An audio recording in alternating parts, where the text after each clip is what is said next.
Hey YouTube, welcome back to New Rock City. I'm your host, Stephen Moss. Hi YouTube, I am your co-host, Lauren Tiz. Welcome to the show. Each week on the show, we bring you a brand new band, we interview them, and play some of their music. This week, on episode 14, we have a band called Alien Boys from Vancouver, Canada. Welcome to the show. Thank you so much for being here. Welcome, guys. Thank you. Thanks for having us. Yeah, thank you guys for being here. I wanted to just start out by having you introduce yourself and saying what you do in the band. Hey, I am Sarah, and I'm the vocalist in Alien Boys. Hi, I'm Alex, and I'm the rhythm guitarist. So there are 5 members total in the band, and I read that Alien Boys started with Lindsay and Alex just kind of practicing together. How did everybody meet? Mostly through, I guess, the punk scene. So our original bassist, Megan and Lindsay, were living together at the time. So when Lindsay and I were like, we've got some songs, maybe we'll consider starting a band. Megan wanted to learn how to play bass, so they joined us. And then Sarah and Lindsay knew each other, and Lindsay was like, Sarah has lots of smart things to say, so we decided to reach out to Sarah. You were living in Prince George at the time, weren't you? No, that was like back when everyone was at Chateau. I knew Lindsay from work. We were both working in the downtown east side, but I was doing poetry slam, and she knew about that. And that was, I think, I thought you were like George when you joined the band, though. I thought that was after, maybe. I don't know. What is time? What year did we form? Right. What is time? Well, I remember you, at least at the beginning, there was a lot of you driving back into Vancouver. And then Aaron was talking to Lindsay at a party and was like, yeah, I'd like to come check you guys out. And we're like, Aaron will never want to join. And then she did. It took about a year for the full lineup to come together. Now, I was reading that you guys actually came from different bands first. Do you feel that each member kind of carries bits of their last band into Alien Boys, or is Alien Boys kind of like unique sounding and kind of like its own thing? Definitely an amalgamation, yeah. Yeah, totally.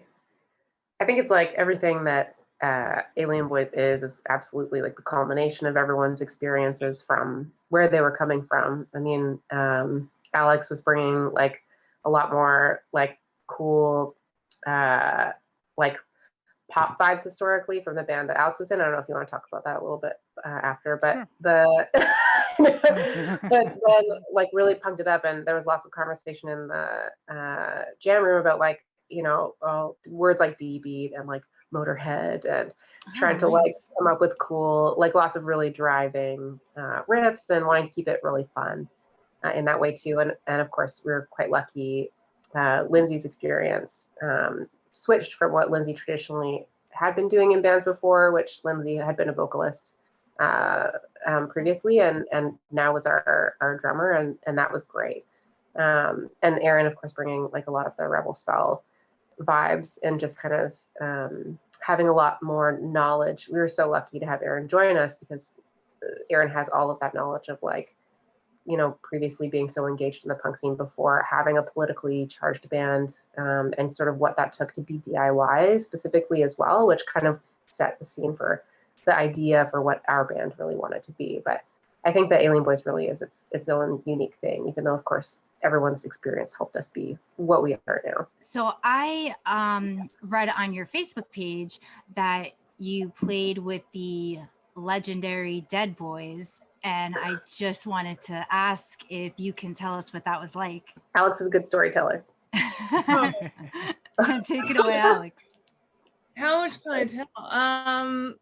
All of it? It was an amazing show. It was at Pat's Pub. It sold out.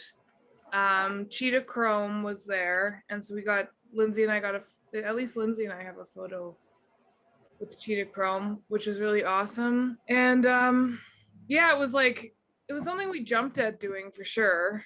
I don't know. I had a really good time.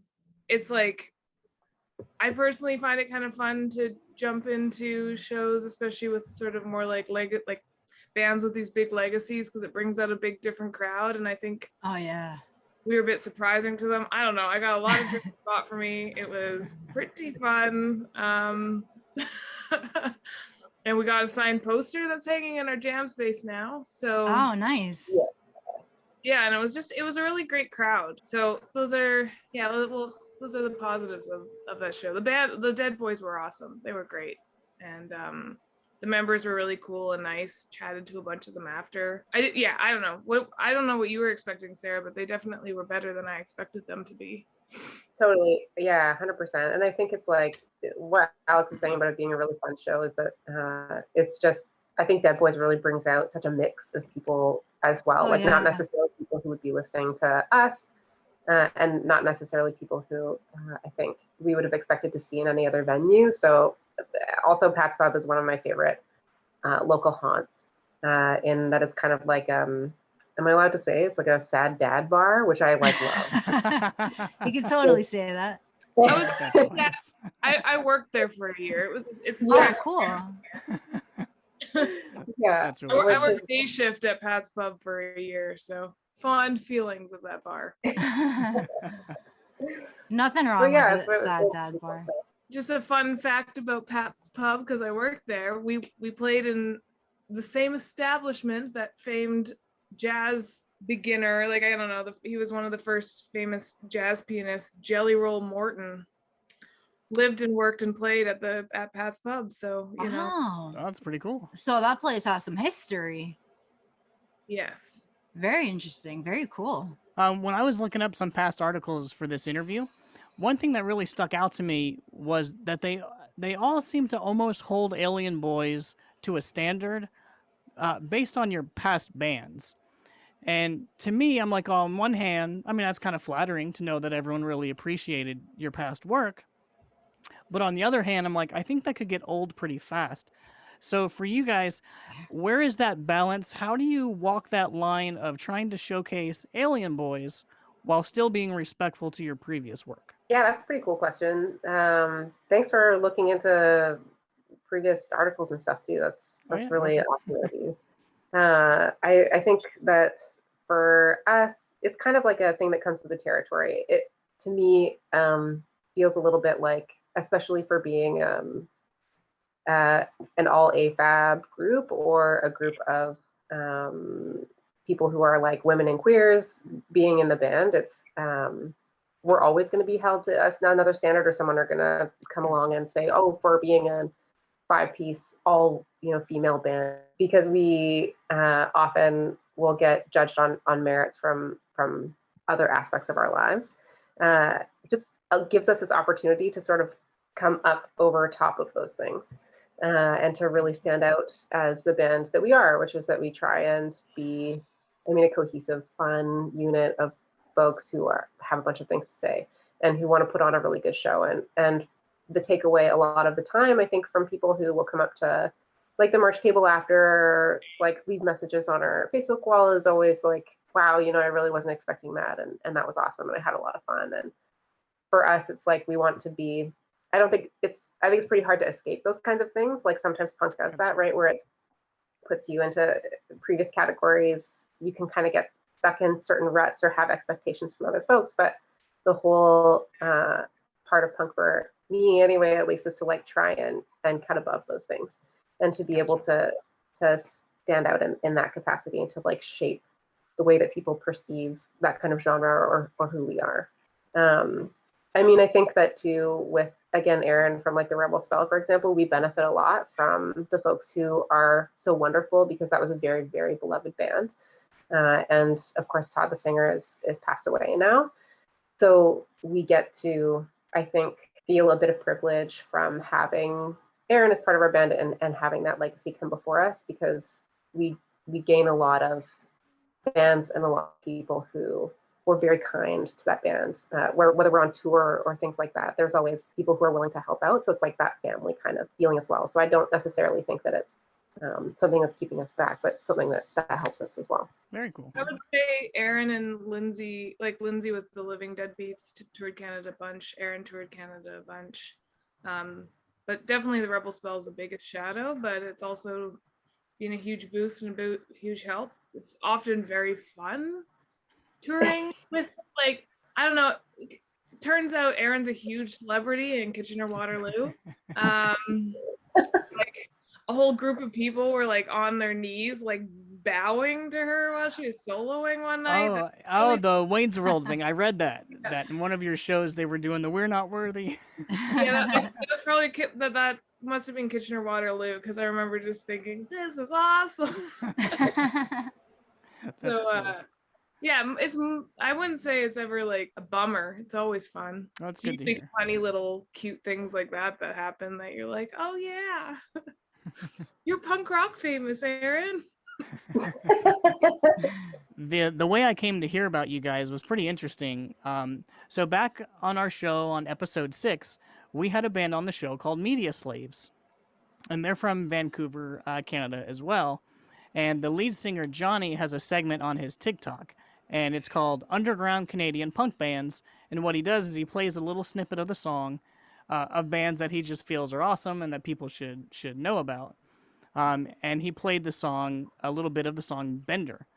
And I just thought it was so cool that I had to reach out to you guys. And so thank you so much for coming on the show. When you see your fans like taking such an interest, taking your music so personal and to heart, what is that like for you guys? Well, first of all, thanks to Johnny, was it that you said? Yes. Yeah, that's awesome. That's great. We really appreciate that. And thanks for taking interest in us too, Stephen. That's super cool. For me, a lot of the time, the conversations happen around not just being like a banger band and getting people stoked on banging along with us, but also, of course, on the lyrical content. And for me, like I came more from doing spoken word at the time, like I'd mentioned before I joined the band. And so always the content of things that I try and stick to is a lot more politically driven, just trying to make it more accessible. And so it's a really big deal because the content of our songs really has to deal with a lot of things like mental health or substance use or things like, things that are divisive issues among communities, trying to make sure that we're representing folks who are from like an intersectional approach of all kinds of communities and helping each other out and being aware of the kind of struggles and plight that may be hidden otherwise. And so it's really cool when people come up and a lot of times want to share like an anecdotal story about how a song was particularly relatable to them or how they were able to share that with a friend of theirs that had been going through something like that. And I find that's really powerful. The way that I think we try to hold space and hold a presence is to always make sure that we're bringing other people in to the space that we're holding when we can. And insofar as we can, I think we've been doing a pretty good job of it. And it just, yeah, it feels really nice to be able to bond with other folks about those kinds of things because it's bring something to life that may otherwise not have been noticed. I wanted to talk a little more about Bender, since that's the song that was introduced, by to me. I actually heard that Alex directed the video for that. Is that true? Yeah, I did it all. Oh, the whole thing. Very DIY, yeah. So have you before that? Have you done anything previously up to that, or were you just like, I'm just gonna try this? No, I'd done a music video for Freak Dream, who's also an Spell guy, Elliot, and yeah, I really like that's for Bash Hop. That music video I'm pretty proud of. So, nice. But so I done it a bit before, but both music videos are one man show with one camera sort of thing. That's cool. But when you're dealing a bit with punk, it's you can get away with that a little bit, and especially for Bender, it was definitely worked aesthetically, I think. Oh yeah, definitely. It went very well. So I want to play that for everybody. So here is Bender by Alien Boys. Who here could use a drink, drown out the sirens? My eyes half closed and red like the horizon. My skin pricks and my jaw twists and the failing light of day promises me soon it will all go away. Oh, satisfaction here beyond a doubt, taking the easiest of all the routes to feel anything but trapped within this skin so confining. And there is not a price I wouldn't pay, 'cause we're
welcome back to the show, everyone. So I live in New Jersey, and the state just announced this week that on April 16th, everyone who is 16 years or older who wants it can get a COVID vaccine.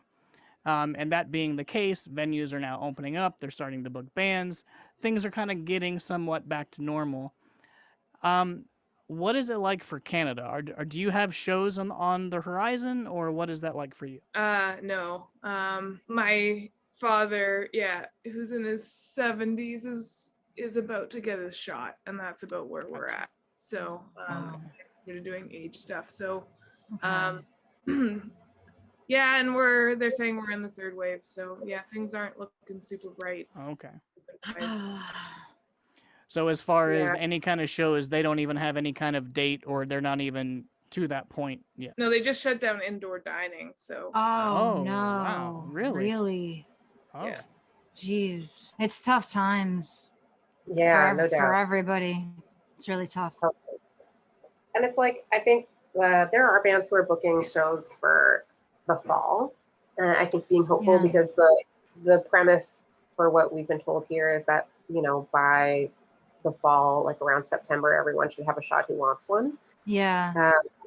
But given that our supply is coming from specifically India for one of the particular vaccines that we have that now is having a really large outbreak as well. So they're using most of the vaccines that they are making, of course, to service their own population, which makes the most sense. So I think that for the Canadian government, we do like a briefing. It happens quite frequently. I was just listening to the one on the radio, which is why I feel like I have the knowledge of this, because otherwise I think that COVID fatigue is certainly something where it's hard to keep hearing about it, always on the news, on the news, on the news. Yeah. But so I don't know, we're like Alex said, we're doing an age-based accessibility. And so we're just sticking within the top tier right now for frontline workers and folks who are, I think, over the age of 65. And then we just got our fingers crossed. Oh, age of 70. So we just got our fingers crossed waiting to see when we'll get more, how that's going to roll out. But I think everyone's just trying to be as mindful as they can about all the restrictions, of course. Gotcha. Sarah, when you were growing up, you lived in an area where bands really didn't tour that often or come through that often. What was your first concert? This is really funny, actually. My first concert was a Matthew Good concert when I was like 12 years old. And I don't know if you know who Matthew Good is, but Matthew Good band. I do not. I don't. Sorry. What kind of music is that? Like soft rock, radio rock, like very. Okay. Yeah, and I mean Matthew Good is like a Canadian. Like a Canadian superstar. I didn't know he was just a Canada thing, so I just learned something today. I was like, oh, okay. But Matthew Good has also fallen out of favor recently due to some allegations around sort of his behavioral things. So wow. On that. But so yeah, that was my first concert. A friend took me. We were like 13 years old, and Gotcha. The first big concert. One of the other shows that I went to when I was young was there was like Rebel Spell toured through Kamloops quite a bit, which is where I'm from. It's a small town in BC. And we were pretty lucky to have bands like that, or like 3 Inches of Blood come through, or Bison. They're all like the ones where you're growing up kind of a teen and feeling pretty glad those people are coming around. Otherwise, I think it was more just like bigger soft rock Canadian bands, which I will not name here because there are a lot of them. But. Well, that's interesting. So you said one of the bands that came through was Rebel Spells, and earlier you mentioned Erin was with them.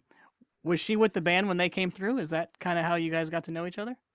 Ah, very nice. Yeah, absolutely. And I mean, I wouldn't venture to say that I got to know Erin until I moved down to Vancouver, BC later on, where Erin was, and then a lot more closer friend circles, so you come to know folks that way.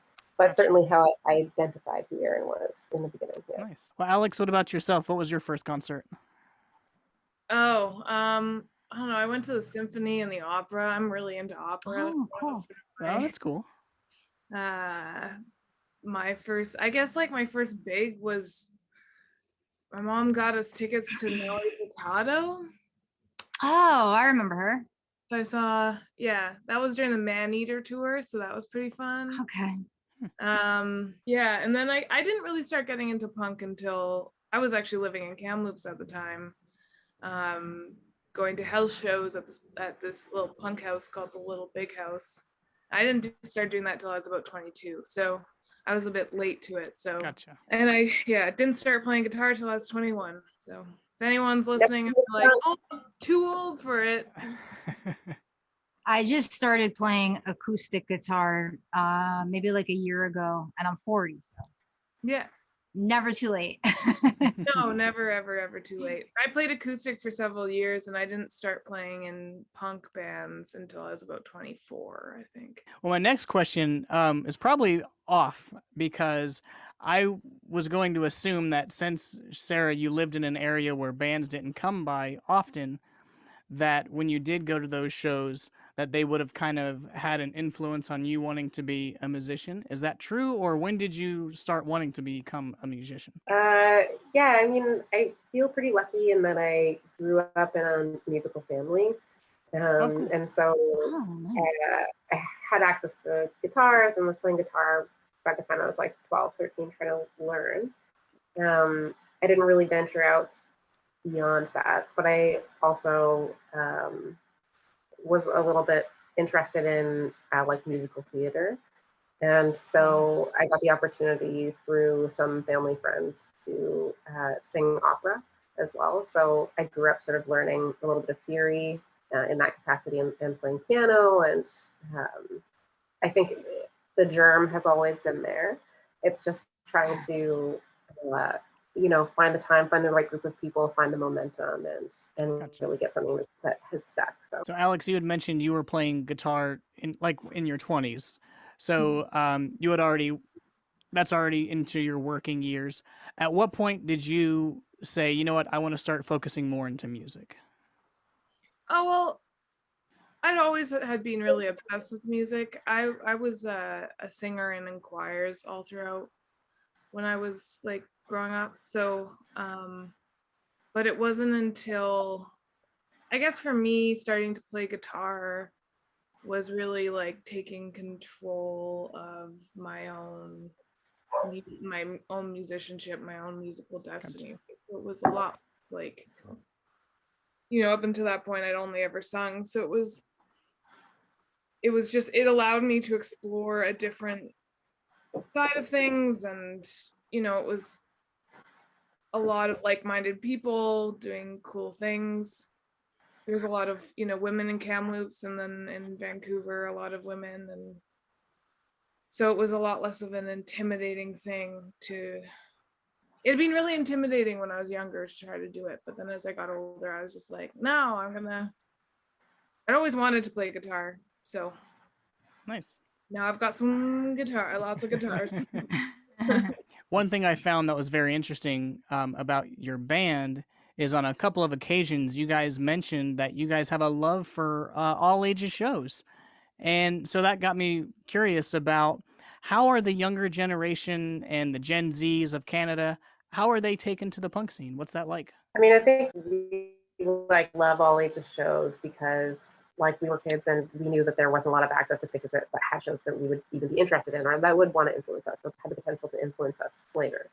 And so like we're also have been involved in some spaces that are DIY or try to, at least when we're like touring rural Canada, for example. Those are some of my favorite shows because it's like people who don't get to see anyone else who looks like them, or people who don't get to listen to music that feels like it could be them, which is some of the most influential stuff.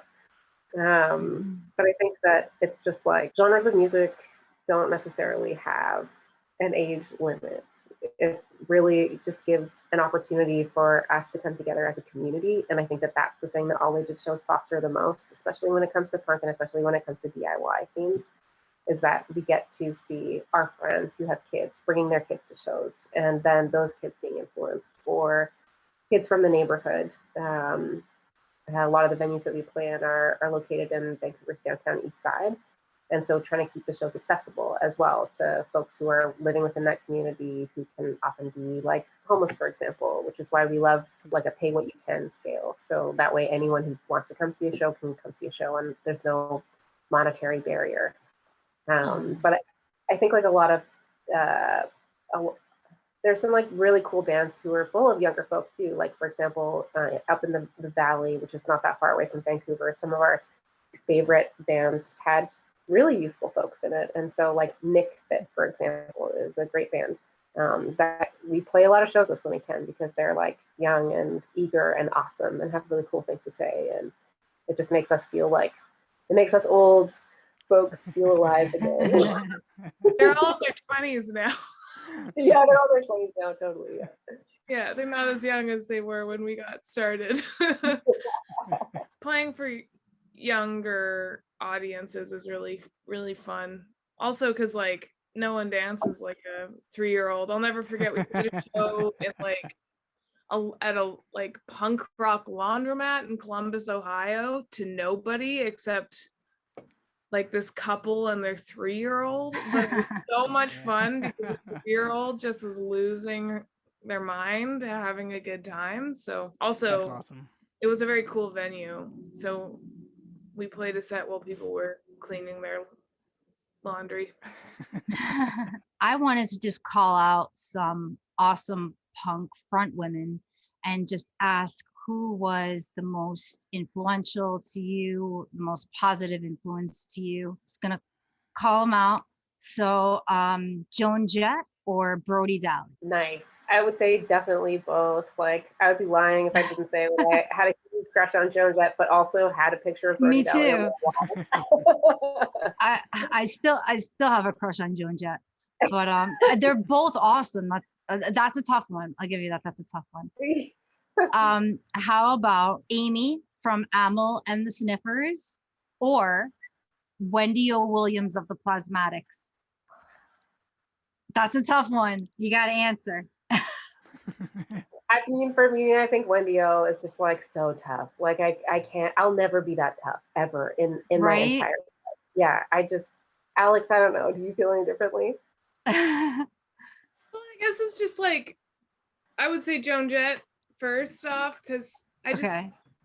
both Brody Daly and Wendy O. Williams, I guess they both sort of missed me. I just sort of missed them. So I would say Amy and Joan Jett. But I'm also like definitely drawn to the more heavily, like a little bit more colorful girly looks. I know Joan Jett's not, but you know, in the 80s she wore a lot of makeup. Oh yeah, definitely. In the That 80s great, she like, did. That like blush line. Oh yeah, the hard blush line. Right up into here. I love it. Not many people could pull that off. No. So I'll say that. Susie Sue or Patti Smith? Patti Smith. Yeah, Patti Smith. I'm gonna go with Patti Smith too. Yeah. And one more, Nice. Debbie Harry or Kim Gordon from Sonic Youth? Kim Gordon. Also Really? True like freaky weird vibes in like the best way, like just so dismantling the way that I think that a lot of us were like consuming music at the time, that if you turn onto it then you're just like changed for life, like a revolutionary spiritual experience. I don't know. Revolutionary is a good word. I agree with that. Alex, what about you? Well, I got Debbie Harry. Yeah, I saw that. Yeah. So Debbie, okay, that's a tough one too. That's a tough. Yeah, to respects. That was gonna be another question. I was gonna ask polystyrene, but I couldn't think of a counterpart for her because she's just like she's one in a million. Yeah. But yeah, Kim Gordon, I don't know. That one's a really tough one for me. But funny story, my aunt was at York at the same time that Kim Gordon was at York.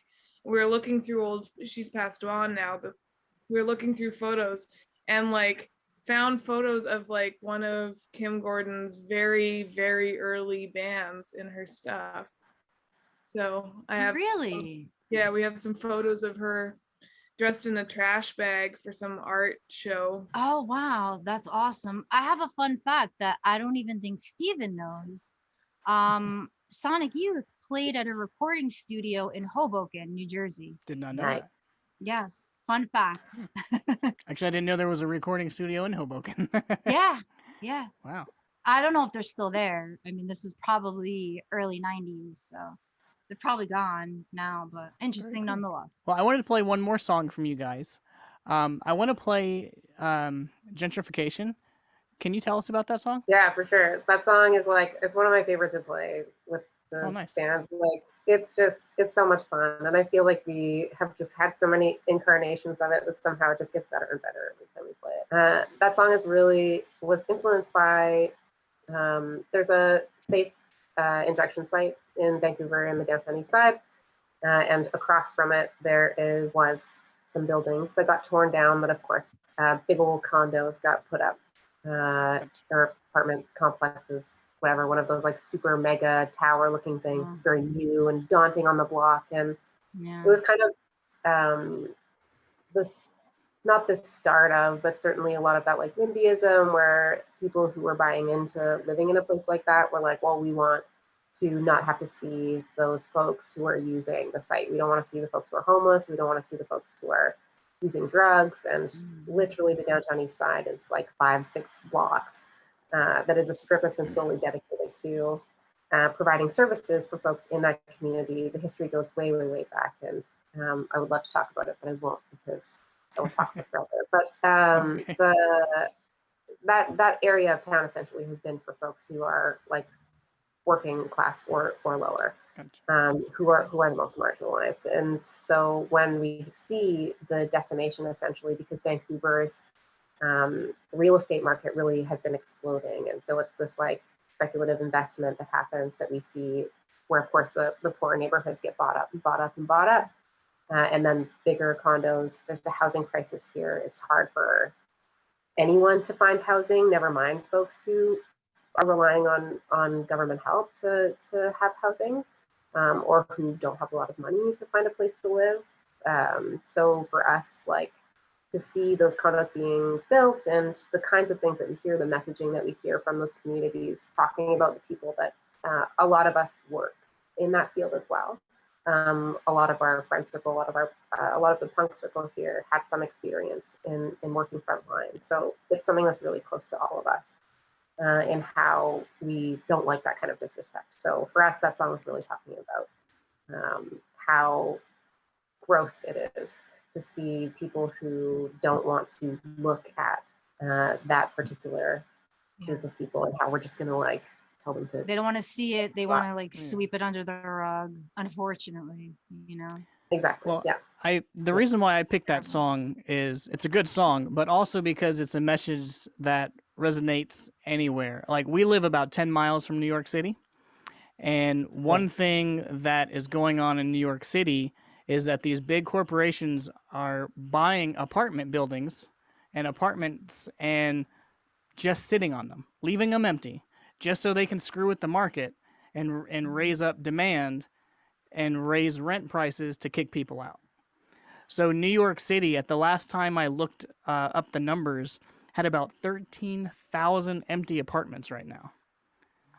So it's a huge problem. So Terrible.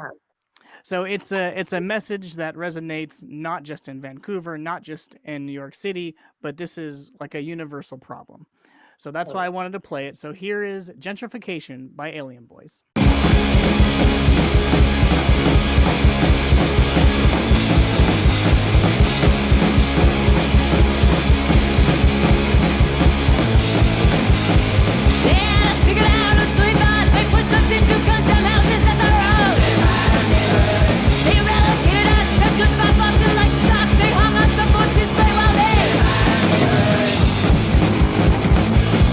And hey, you looking down from that high rise, those white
welcome back to the show. So the song we just played, that was off of your first album called Self-Critical Theory, and your new album is called Night Danger. And Sarah, when asked about the differences between the two albums, you said this: a key difference is the way the band approached the songwriting.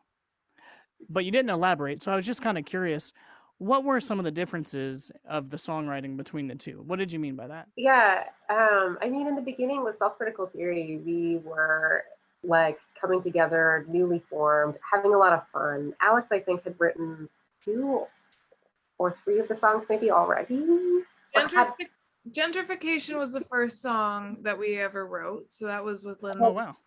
So Silencer? by the time Megan joined, we had Gentrification, Japow was started, and then I can't even remember. There was one of the other ones. Silencer. There we are. Oh wait, maybe Silencer was the first one we wrote, then Gentrification, then Japow. Yeah. Or just another piece of acid. Yeah, that was, but like they got developed quite a lot. But I think it's part of like just when you, I don't know, I love the beginning of starting a band because you just sort of like, you don't have any pressure, you don't have any expectations. It's just sort of like write a whole bunch of songs and see where things go and see where things land. But that being said, writing Night Danger definitely had a lot more thoughtful approach. We knew we were writing a full-length record. We knew we wanted to get it on vinyl. So there was just like a lot of intention on how to, like what sort of songs we needed to have on the record to have, like, I don't know, I love listening to records, and I like to have sort of, you know, like a little bit of texture to the album.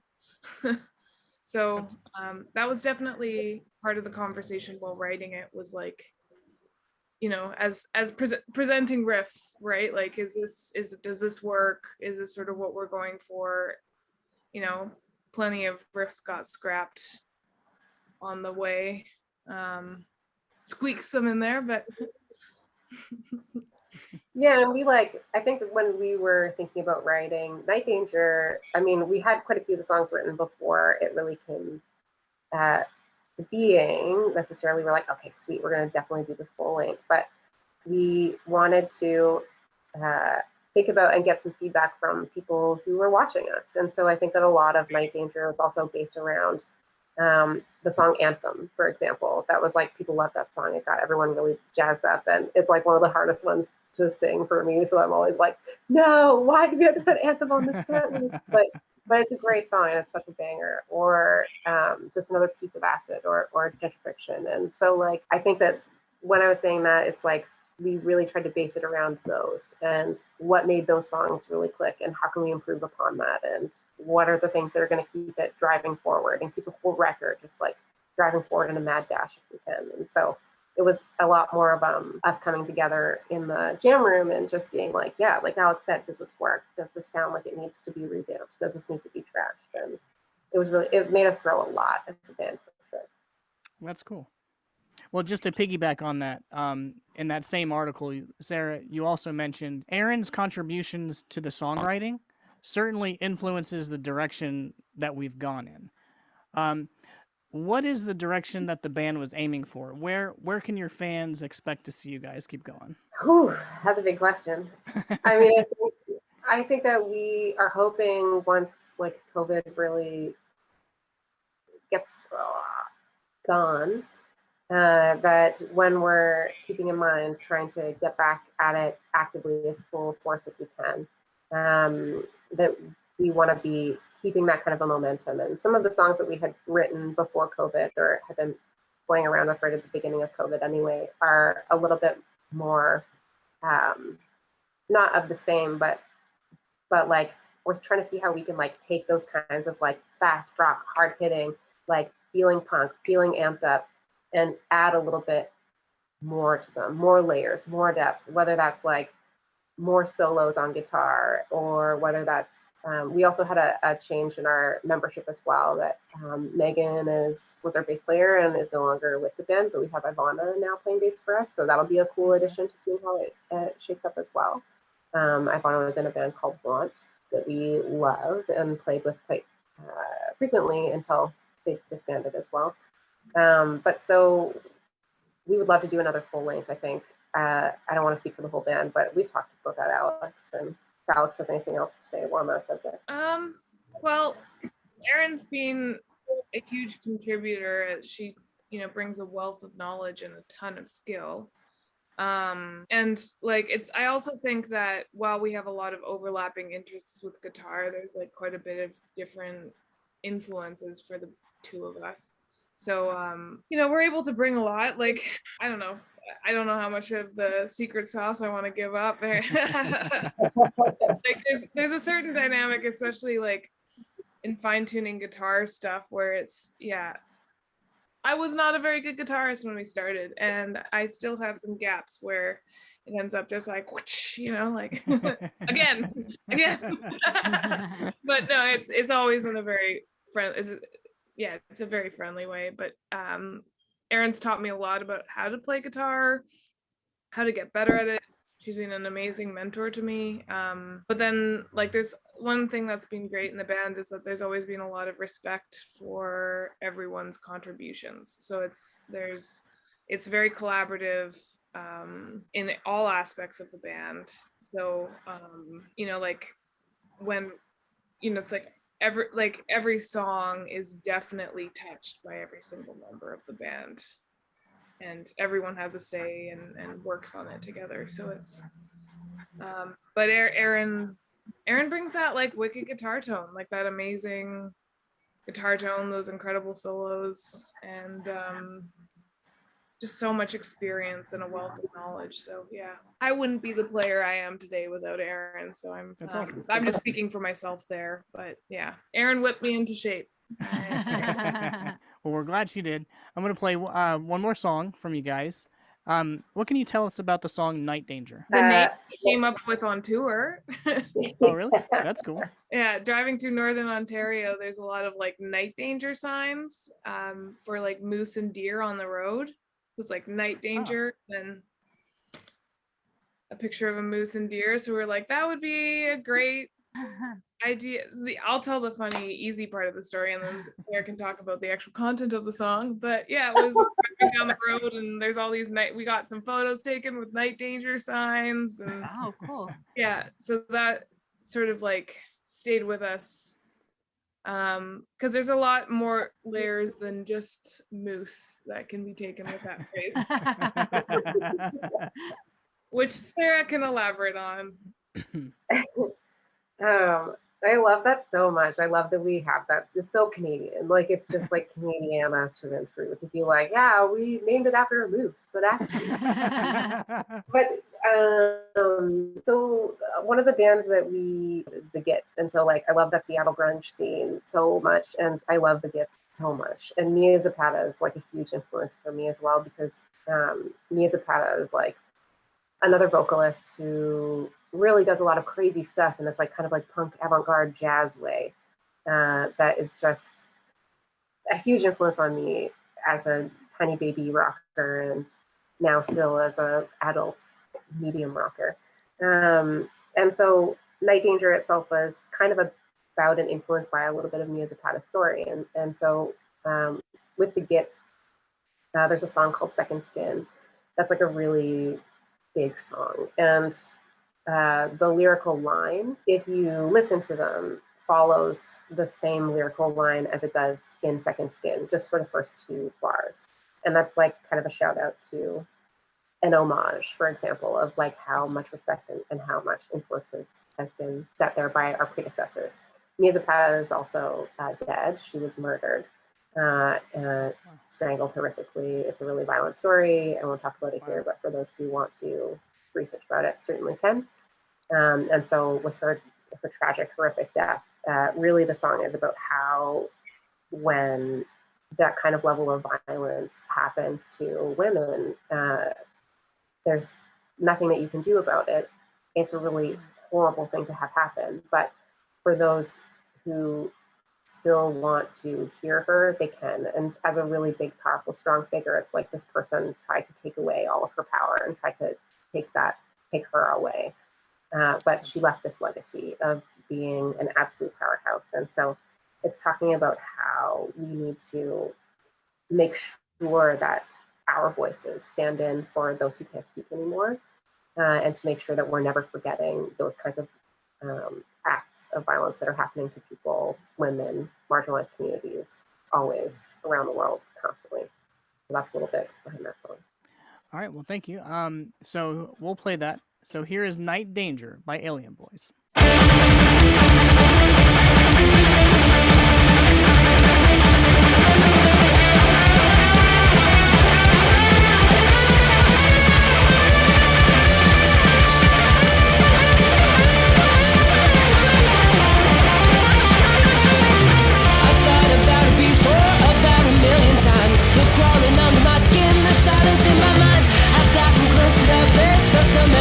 Before it pulled me under, I drew another breath. Felt every inch blood cell. Answer up to your call. You spoke your truth to them. Sung it out standing tall. And even when he stopped you and he did what was done, it could not silence all the fire in your lungs. Try to take us away. Try to take us away. Try to make us upstay. Try to make us upstay. Try to silence us. Will stay. Will say. They thought that something happened in that community. The threat of strange danger, less a reality. So when this violence happens in our society, why do we lobby silence and insecurity? Unlearn defeatist notions that nothing can be done. We should be armed with all forms of resilience. Congregate openly and speak together as one. Point to our predators and get them on the run. Try to take us away. Try to take us away. Try to make us upstay. Try to make us upstay. Try to silence us. Will stay. Will say. I've thought about it before, about a million times. The crawling under my skin, the silence in my mind. I've gotten close to that place, felt some man on my chest. Before it pulled me under, I drew another breath. It took 11 years for that justice to be served, but it will never match pure given unreserved. Some days I wish it all just relied upon our words, but until then I'll take every chance to be heard. Try to take us away. Try to take us away. Try to make us upstay. Try to make us upstay. Try to silence us. Will stay. Will say. Try. Try to take us away. Try to take us away. Try to make us upstay. Try to make us upstay. Try to silence us. Will stay. Will say.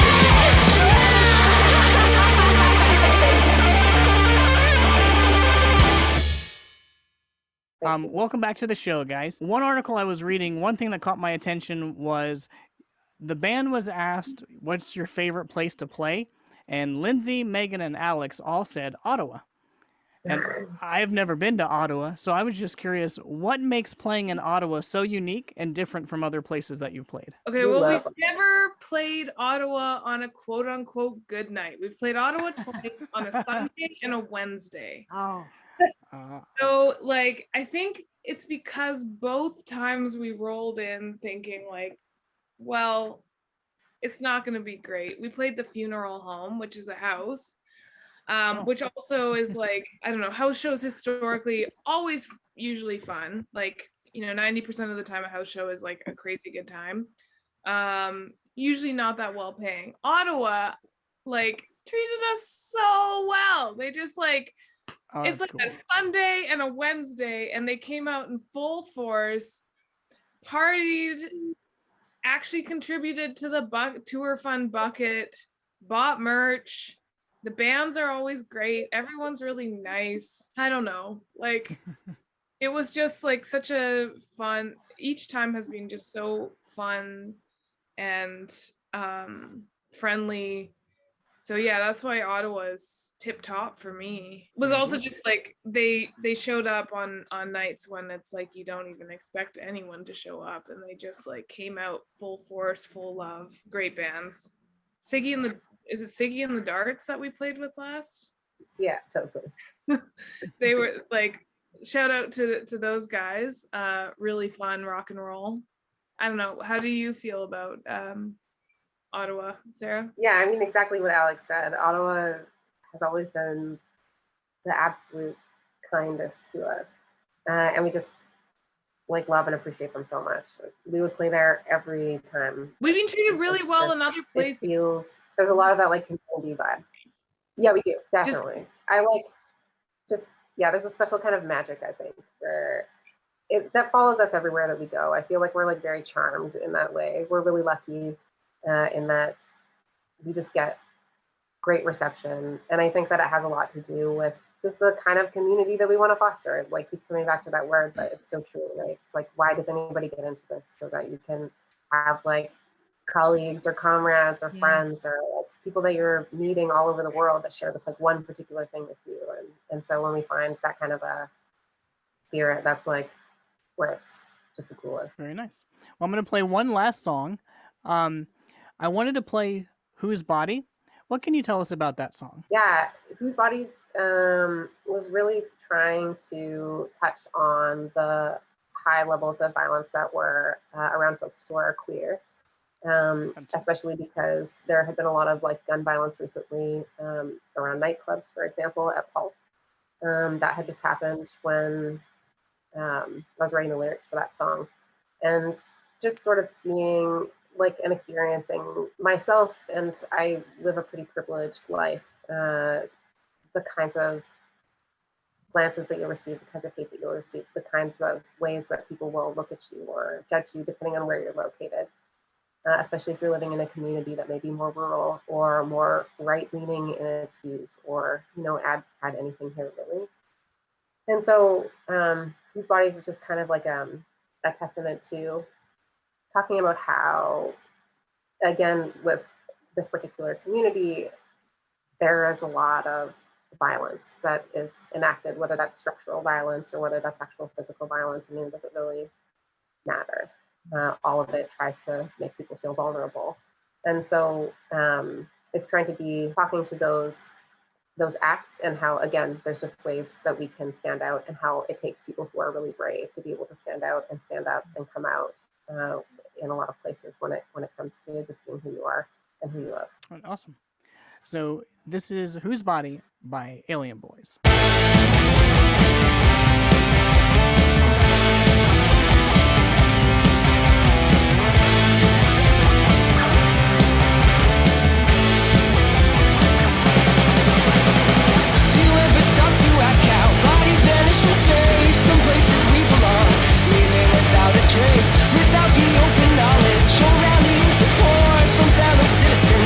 Without police reports, what gender are they, honey? What sexuality?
and welcome back to the show. Last part of the show, I really just want to open it up to you two and just ask, what would you like to say to your fans? Sarah, you go first. I don't know. Just, hey, like, thanks so much for all of the things that we've done that you have supported over this time, whether that's accessing our music in a pay what you can fashion, because we have all of our stuff up on Bandcamp for free. We don't expect people to pay for it who can't. If you want to throw in a donation, great, but we want to make sure that it's accessible. Thank you for being there, for standing up for other people in your community. Thank you for taking all of these kinds of things to heart. I mean, it's really powerful when there's more than just a couple of us who feel a certain way, who can relate to a couple of things, who then meet other people in our community to try and have stronger voices. That's like a very cool thing. And personally, I get pretty drunk on that in like a good way. I like to get wasted on other people's like love and that community support. It's the best thing. So just keep on doing that. Keep on supporting your local businesses, your local places. Keep on supporting your local bands. It's like the things that we work for. It's the reason that we're here. And tell us all of the things that you want to tell us. Very nice. And Alex, what about you? I miss you. I don't know. Yeah, I miss it all. So I'm hopeful that we will see you all again soon. And also, I don't know. I just want to loop back. Wendy Williams and Brody Daly are awesome. They just didn't capture my imagination in the same way as the other two, as like my very colorful girly self. So I just They're all awesome. They're all awesome. They're all awesome. Just what resonates with different people. But Exactly. yeah, I miss punk, I miss shows, I miss everybody. So it's like, Yeah, well, I think we all do. please. Well, that was all the questions I had. I really appreciate you coming on. I just wanted to let everyone know you can check out Alien Boys on Facebook, Instagram, Apple Music, Spotify, all the streaming services. I'll have a link in the description below. Everyone at home, thank you for watching. Please like and subscribe. Thank you guys Thanks so for having much. us. Thank you.